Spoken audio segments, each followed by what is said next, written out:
O Jornal do Brasil fazia oposição à ditadura e a ditadura reagiu pedindo, pressionando grandes anunciantes a não anunciarem no Jornal do Brasil.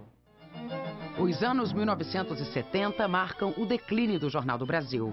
Erros de gestão e falhas de planejamento estratégico levam a dificuldades financeiras incontornáveis.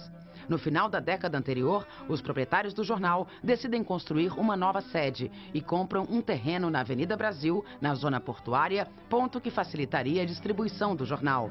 Com a obra, a empresa endivida-se em dólar. O novo prédio é projetado para abrigar todas as marcas do grupo, incluindo o canal de televisão. O jornal muda-se para a monumental sede nova em fevereiro de 73. O jornal fez um empréstimo grande para terminar o prédio. Esse empréstimo coincidiu exatamente com o pior momento da vida brasileira. Foi quando essa dívida passou a crescer porque o Jornal do Brasil, com a mudança, teve que fazer uma opção de outras despesas, depois da mudança. E foi aí que a dívida ficou impagável, porque a inflação não perdoa. A imponência e a dimensão daquele prédio correspondia a um certo sentimento de grandeza inexplicado do Dr. Nascimento Brito e, na verdade, aquilo não se tornou a sede do Jornal do Brasil, mas o mausoléu do Jornal do Brasil. Foi ali que o Jornal do Brasil teve o seu momento de grandeza, esgotou a sua possibilidade, não foi capaz de superar-se e morreu. Nos anos 1980, o jornal ainda conserva parte do vigor editorial do passado, mas as crescentes dívidas já afetam a publicação. No final da década de 1990, a empresa entra em colapso financeiro. Um período também muito conturbado da economia nacional, período de inflação alta, de choques econômicos, de choques cambiais, e várias empresas familiares de grande porte também naufragaram naquele período. Um jornal não desaparece da noite para o dia. O jornal, em geral, tem uma longa agonia que ele nem percebe, e isso eu vi no Jornal do Brasil. Em 2001, o montante das dívidas gira em torno de 700 milhões de reais. Os acionistas do JB arrendam a marca para a Companhia Brasileira de Multimídia, controlada pela Docasnet de Nelson Tanuri, por cerca de 70 milhões de reais.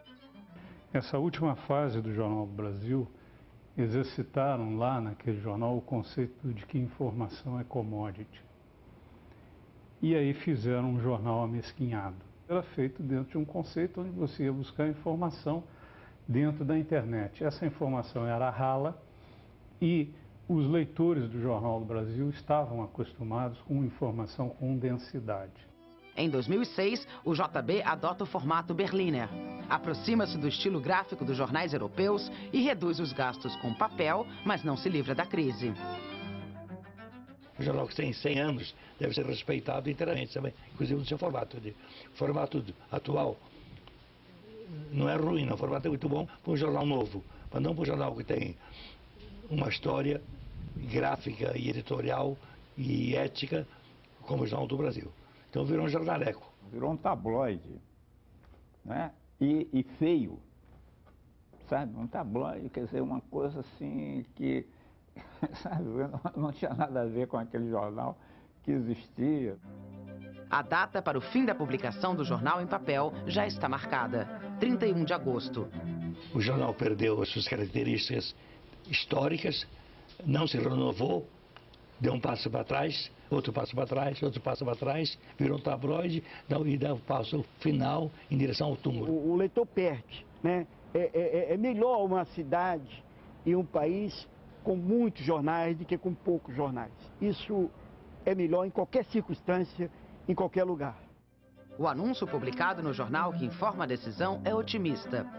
Fala em pioneirismo e modernidade e deixa de lado o passivo acumulado, estimado em 800 milhões de reais, a maior parte em dívidas trabalhistas e fiscais.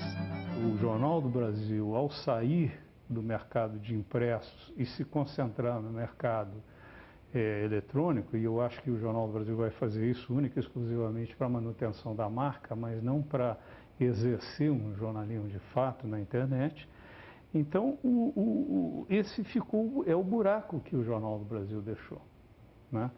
E eu acho que existe hoje no mercado do Rio de Janeiro um espaço para uma publicação com informação qualificada, informação de qualidade.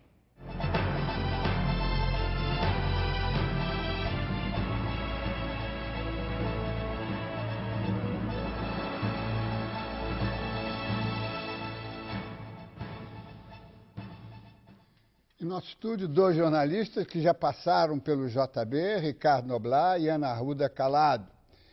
Quem completa a mesa é o economista, empresário Walter de Matos Júnior, diretor-presidente do jornal Lance.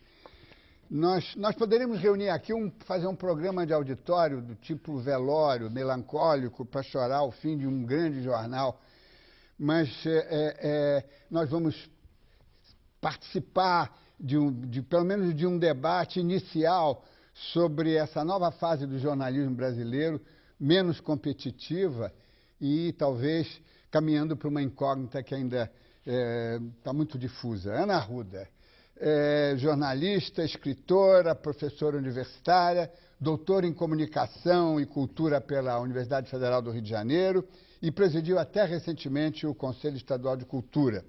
Foi vice-presidente da ABI, presidente do seu conselho administrativo, diretora em várias fases, desde que o presidente Barbosa Lima Sobrinho chefiou essa grande instituição. Ana Arruda, você chegou no JB em 58, logo depois do início da mudança. No início, exatamente. Eu tive essa sorte incrível. Eu peguei a famosa reforma de tantos debates, quem fez, quem não fez. Eu peguei... Quando as fotos foram para a primeira página, quando os anúncios, quando o Amílcar de Castro botou o anúncio só naquela, né, uma linha, né, o anúncio que né? Copiava tudo. E é curioso, porque quando o Jornal do Brasil virou um jornal de pequeno anúncio, isso foi considerado um avanço. Eu estava vendo outro dia no jornal da ABI, sobre a história da imprensa, que em 1906, o Jornal do Brasil empreendeu reforma gráfica inspirado no The Times e traz os classificados para a primeira página. Isso era considerado um avanço, trazer os classificados. Enfim, então, aquele jornal de classificados, durante muito tempo, se transformou no jornal mais charmoso, mais bem escrito e mais importante desse país. Eu me lembro, eu era repórter e quando a gente viajava...